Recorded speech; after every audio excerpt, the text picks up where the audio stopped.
the plans that are in place right now are good plans. They're significant. I want to thank the power districts who are working so hard down here. Garcane had to shut the power down. That's a really hard decision to make, but they did everything possible, really miraculously, to get it back on last night. That was a lot sooner than we expected.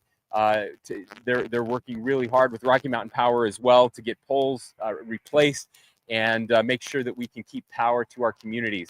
Trying to keep evacuations to a minimum, but we have to keep people safe. That's our first priority, is to keep firefighters safe, to keep the public safe. Second priority is to protect the real estate investments, protect homes, protect cabins, and they've done a great job. We have lost structures, sadly, and that has significant impacts on the people who live here and the people who call those places home, or the cabins where they recreate.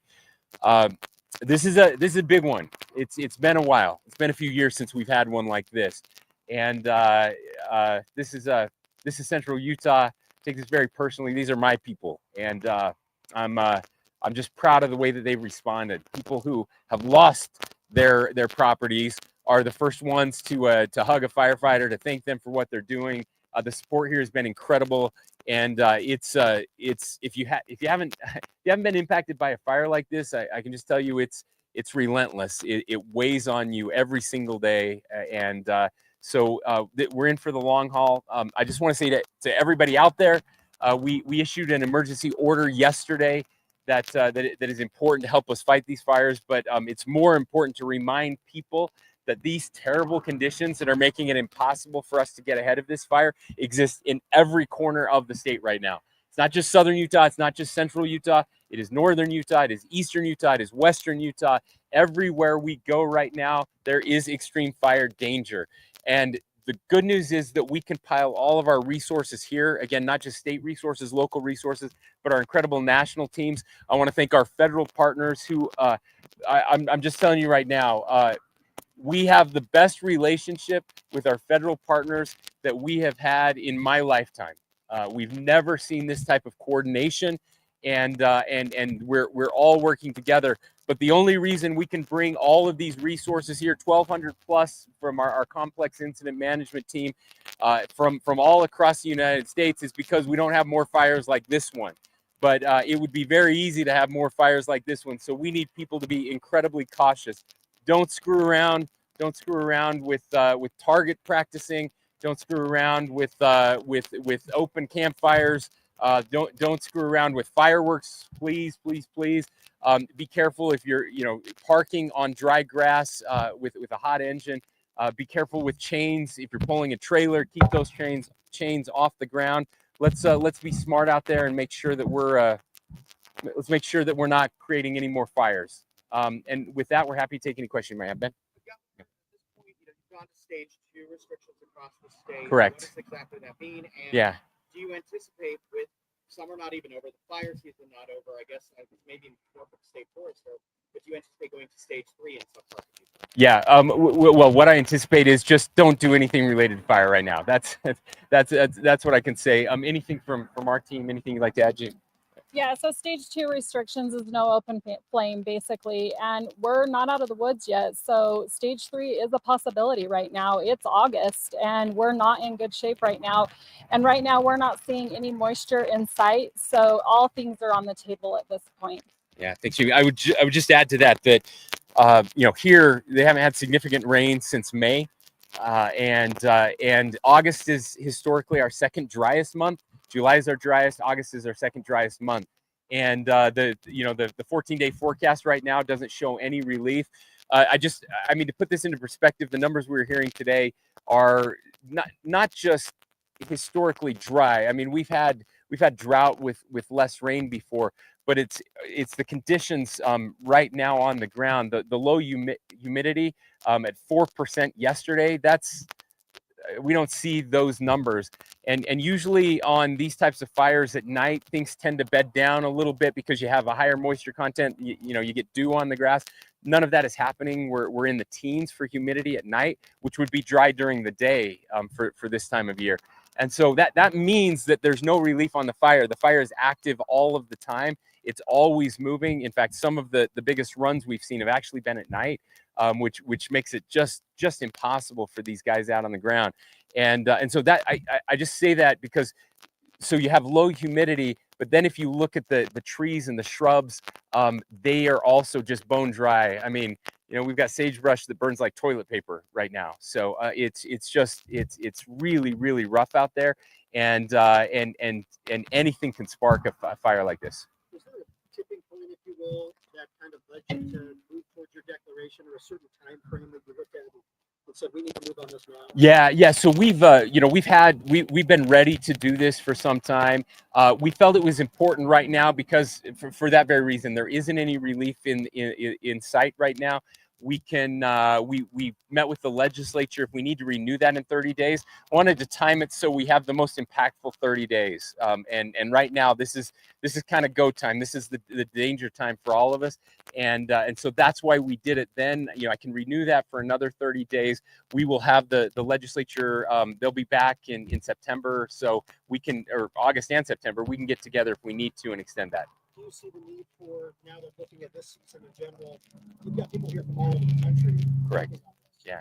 But does that show you anything else we need or want or desire that is Utah-based in the future? Yeah, you know, excited is the wrong word because we're never excited when this happens. But we've been making changes over the past 4 years, significant changes. The federal government as well, but as state government, we've been purchasing resources. We've been building resources. I'm going to ask Representative Albrecht to come up and talk about one of those resources that exists here. We've been strategically placing assets around the state so that we can respond quicker. One of the reasons this is the only major fire we have in Utah right now is because we've been able to put out fires much more quickly than we have in the past. And that initial strike, by the way, we were really close with the initial strike here. There was no time delay. They got right on it. It's just conditions didn't cooperate. But we other than getting more of what we already have, that is we're seeing the changes actually work, and they are working. I would just add this. One of the things we're really proud of on this mountain is we've been managing the forest together. I talked often about the shared stewardship program that we started with the federal government several years ago under Trump 1. I want to give credit to Biden. He continued that. We were able to renew that program, and it's just expanding now with Trump 2. And we're proud of that. We've been treating these forests. We've got some preliminary looks at it, but we'll go in. Our scientists will go in and look at where the fire burned, how hot it burned, how the treatments work. We know for sure that we've been able to stop the fire. It's in places where we treated it, where we had prescribed burns or mechanical treatments that came in and made a difference. What I do want to see is much more of that. I appreciate our members of Congress who are working on that. Both our senators are working on getting more funding for these types of programs, not just here in Utah, but across the West. Do you anticipate more resources being put on this specific fire, given the issue you're facing trying to get this out? Yeah, I know it's one of the top priorities in the country right now. We feel like we have the resources we need. We've got resources all around this fire right now. We've got lots of air assets. We've got about everything we can for a fire of this size. But Representative Albrecht, do you want to talk about the fire cache and some of the decisions that were made here? Well, thank you, Governor, and thanks for being here, the press and the media. This building just to the south here was constructed 3 or 4 years ago. I had made an application to the leadership at the state to build this, and for years it was turned down. A few years ago, I was traveling home the second to last week of the session, and the Speaker Wilson called me and said, "How'd you like the budget?" And I said, "I didn't. You never put the fire cache in it." And he says, "Well, what's a fire cache?" And so I had to explain to him what a fire cache was. And if you look at the airport next door, the fire cache, the dispatch center, we've got all the tools right here in central Utah to manage all the way to the Nevada border, all the way almost to the Colorado border. all the way north to Skyline Drive, all these mountain ranges around us. And these folks are giving it 110%. I just want to say one word about the firefighters. They stopped the northern end of the fire last night on Highway 24. That took some strategic backburning, and it took some strategic expertise from the firefighters. We've had columns over 30,000 feet that have collapsed. When that happens, you get 60-mile-an-hour winds out of that, and we've had a few near misses with firefighters who had to cut their way out of the trees with a chainsaw. Fortunately, we've had no real serious accidents, and the firefighters can go home to their families. But if you look up at Snow College and see all the pup tents, you go over to Greenwich and see all the pup tents, I'm not sure all of us would want to sleep in one of those when it's hot and dry and dusty and smoky. So my heart goes out to them, their families, and I just want to shout out to Team 5, to our state fire folks, our commissioners, our mayors. We've all been working together, and that's one thing we do here in central Utah, south of the Payson-Dixon line, is we work together. So thank you. Thank you. Thank you. Given the potential for more catastrophic wildfires across the state, do we have adequate resources if we start getting more like Monroe Canyon? Yeah, so Ben, that's where my concern lies for sure. Is what happens if we have more fires like this? And again, that initial strike is going to be really important. So right now we are well staffed. Our federal partners, this team that's in here, the second team we have in, right? First team timed out, so we got another team in here now. They're doing great work. But we'll need additional resources if something like that happens. Again, I'm going to knock on all the wood we have and pray that we don't have to deal with that. I will also just mention that I'm very concerned about fire. Everybody is. That gets the news cameras out here whenever we have a big fire, and I so appreciate you being out here. I'm actually more worried about the next 5 years here because that's when the recovery takes place. And the water sources for the mountain come from, or for the valley come from these mountains. And immediately when the fires are out, we worry about floods. And when those floods come, they bring all kinds of just toxic garbage right into the water systems. We've been dealing with this in other areas, and so we really have to focus on recovery. That's where we're going to need more resources. We're going to be working with the legislature to make sure we can get those resources, again, working with our federal partners as well. But the recovery is as important. It just takes longer, and the cameras aren't there, but it's going to impact these people for a long, long time to come. All right, we have time for one more question. Governor, just for the Please. benefit Yeah, of those yes, of us that sure. direct, can you just Yeah. reiterate your thoughts on where things are and where we're going? Absolutely. So again, this is a big one. It's been a long time since we've had a big one like this. It's the odds of us putting it out anytime soon are pretty low. Just to be honest, we know that the forecast is not great right now.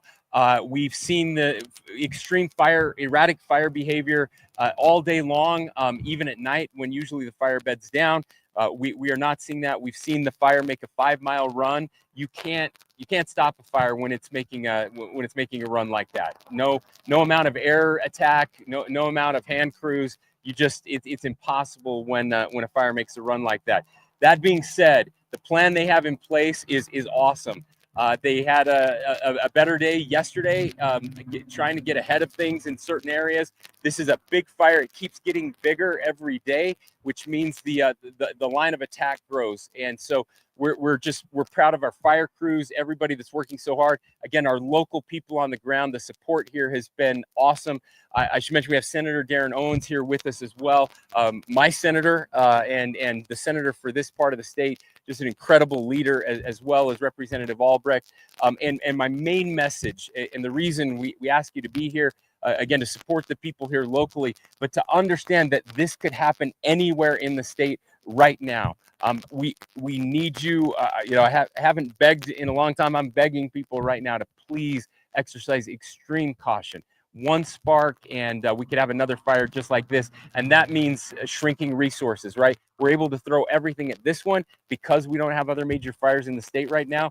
But the only way to prevent that from happening is for people to make really, really smart decisions and avoid the dumb ones. Can you just share where you're going today? today? Who you're seeing? Communities you're Yeah. So we're here. I'm about to go fly the fire. So we're gonna fly all the way around the fire, go see what things look like on the other side of the mountain as well. Our friends over in Kusharam and those areas, Burville, that got evacuated. Again, heroic efforts by our firefighters to protect assets. We have lost some homes. We have lost some some cabins. Farmers, ranchers who are losing their infrastructure, water lines. It's really tough right now. Of course, we have wildlife resources as well that are going to be impacted on this mountain. A very popular mountain for hunting. We'll have more news on that for those who have drawn out for the hunt later this year. We're going to be taking care of you, making sure that you have those opportunities. But so we met today with our federal officials. We met with state officials. We met with local officials. We also just met with our dispatchers. Sometimes our dispatchers get forgotten. We talk about the firefighters on the ground. We talk about the community dispatchers. This is incredible. Again, this is a one of a kind where we brought all of the resources together. They're dispatching from the Nevada border all the way to Lake Powell, the Colorado River, and north and south of us. It's cool to see they're dispatching not just for the state or the local, but all of our federal partners as well. So again, we have a state-of-the-art facility here that the state helped to build. We provided the campus here for that. Federal partners participated, and we're able to do that. So those are the meetings we're having today. Lieutenant Governor was down here a couple days ago for the community meeting as well, and it was incredible to see that. Again, watching some of those community meetings online, been able to see people who have just lost everything come and ask the firefighters what they need and how they can be helpful. I want to recognize Congresswoman Celeste Malloy, who is here with us as well. Thank you for making the trip up here. We have so much support again from local, state, and federal partners, and I want to thank our media partners for getting the word out. Thanks, everyone. Thank you, guys. That'll be the end of it, gentlemen. Ladies and gentlemen, thank you for coming. Governor's got to take off. Thanks.